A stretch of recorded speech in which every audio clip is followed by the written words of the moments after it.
দর্শক শ্রোতা, ফেসবুকের যে ফ্রেন্ড লিস্ট এটা কিন্তু খুবই পার্সোনাল একটা বিষয়। আপনি যদি চান এটাকে হাইড করে ফেলতে পারেন। আপনি ছাড়া অন্য কেউ আপনার ফেসবুকের ফ্রেন্ড লিস্ট দেখতে পারবে না। এই জন্য আপনাকে একটা স্পেশাল সেটিংস করতে হবে এবং কিভাবে করতে হবে পুরো প্রসেসটা আজকের ভিডিওতে আছে। আপনারা ভিডিওটা অবশ্যই এ টু জেড কন্টিনিউ করবেন। তো চলুন আপনাদেরকে দেখিয়ে দিচ্ছি কিভাবে আপনারা এই সেটিংসটা করে নেবেন। ওকে, তো দর্শক শ্রোতা, আমরা ফাইনালি চলে আসলাম মোবাইল স্ক্রিনে। এবার আমরা আমাদের মোবাইল ফোন থেকে সরাসরি চলে যাব ফেসবুকের যে অফিসিয়াল অ্যাপস রয়েছে সেটাতে। দেন এখান থেকে আমরা কর্নারে দেখতে পাবো 3 লাইন রয়েছে, ক্লিক করব। তারপর আমরা নিচে আসার পরে এখানে সেটিংস অ্যান্ড প্রাইভেসি, এটার উপরে ট্যাপ করার সাথে সাথে সেটিংস অপশন চলে আসবে, এটার উপরে ট্যাপ করব সরাসরি। দেন আমাদের সামনে ঠিক এরকম ইন্টারফেস চলে আসবে। তারপর আমরা কি করব, স্ক্রল করে নিচে যাব।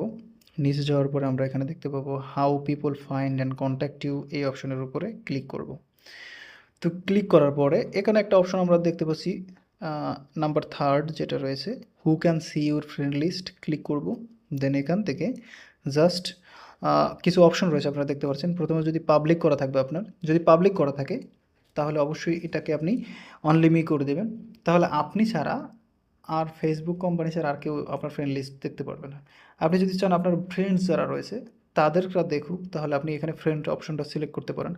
অথবা যদি আপনি চান যে আপনার কিছু মানে এক্সেপশনাল ফ্রেন্ডস এটা দেখতে পাবে, তো সেক্ষেত্রে আপনি এটা সিলেক্ট করতে পারেন এবং এখান থেকে কিছু ফ্রেন্ডকে সিলেক্ট করে দিলে, ডানে ক্লিক করে দিলেই কিন্তু আপনার এই কাজটা হয়ে যাবে। আর যদি আপনি চান স্পেসিফিক ফ্রেন্ডস, ধরুন একজন বা দুইজনকে আপনি দেখাতে চাচ্ছেন, তো এখান থেকে একজনকে সিলেক্ট করে দিলেই ওই একজনই শুধু দেখতে পাবে। যেমন ওই একজনই শুধু দেখতে পাবে, আমি আপনাদেরকে দেখাচ্ছি। তো এভাবেও আপনি করতে পারেন চাইলে। আর না হলে আপনি শুধু চাচ্ছেন যে কেউ যেন দেখতে না পারে, সেক্ষেত্রে অনলি মি সিলেক্ট করে দিয়ে এখান থেকে সেভে ক্লিক করে দিবেন।